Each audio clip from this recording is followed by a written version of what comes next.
Mag-assemble na ng poste. Aray ko. Oh, may halo na oh. Pwede na si Maki oh.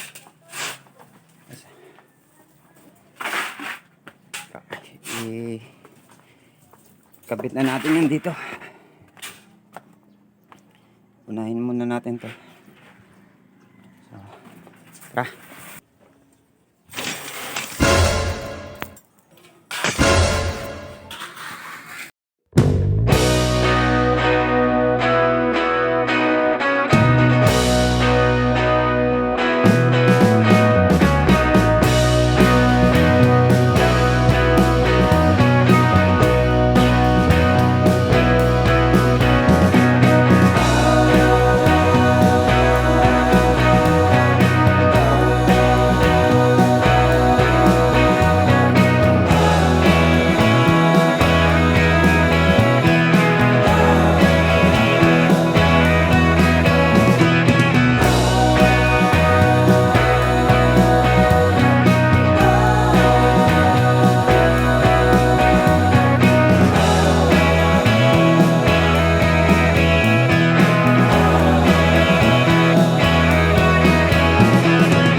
na natin tong poste. Tayo na siya. Hintayin na lang natin yung may-ari para maglaglag daw siya ng barya. Bubuhusan.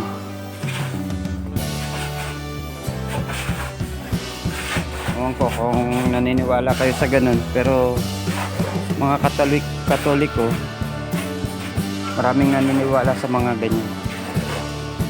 Sundin na lang rin natin. Ito na. Ito na yung may-ari.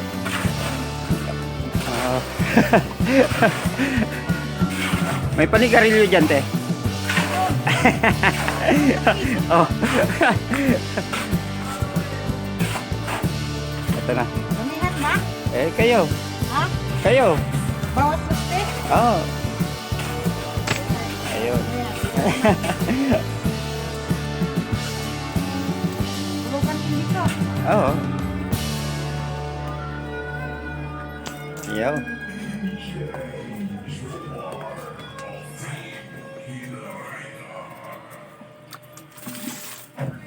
Ano? Una Ayun. yan. Tunay yan. Mamaya wala na yan. Ano namin yan? Panigarilyo namin yan mamaya. Yun daw yung kasabihan. Kapag nawala daw, kinuha ng masasamang espiritu. Kami ang kumuha, di kami ang masamang espiritu. Ayan. Okay, bubuhusan muna kami.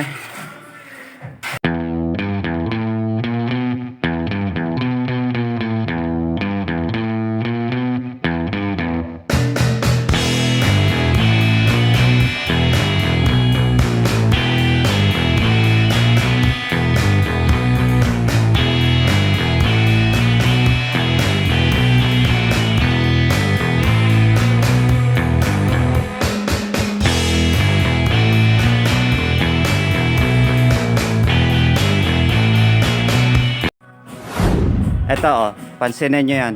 Tingnan mo ha. Bakit ganyan yung ginagawa niya? Ayan ang lapit lang naman ng hinahaluan. Bakit binabalde pa? Pupunuin ng balde tapos ibubuhos. Lapit lang yan comment nyo kung bakit ganyan. Ano ba to? Pampatagal lang ba ng trabaho? Ano?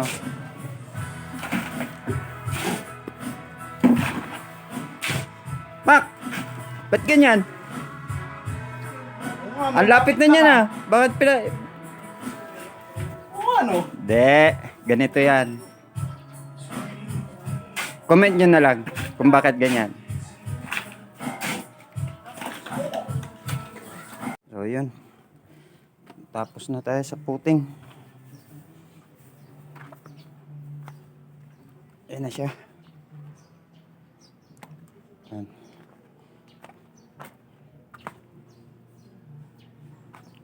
So, mamaya, pagbalik, magle-level tayo para makuha na natin tong linya ng hollow block. Maglalagay pa rin tayo ng tie beam.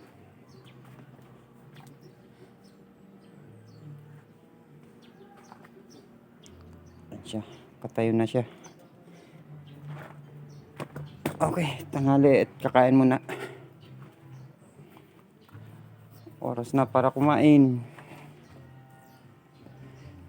Okay, maya ulit. Ready na yung pang tie beam. As bukas pagtutulungan na lang to hukayin para madali-dali para makapaglagay na tayo ng side pundasyon, sidings, mabuhusan na rin. Ayan.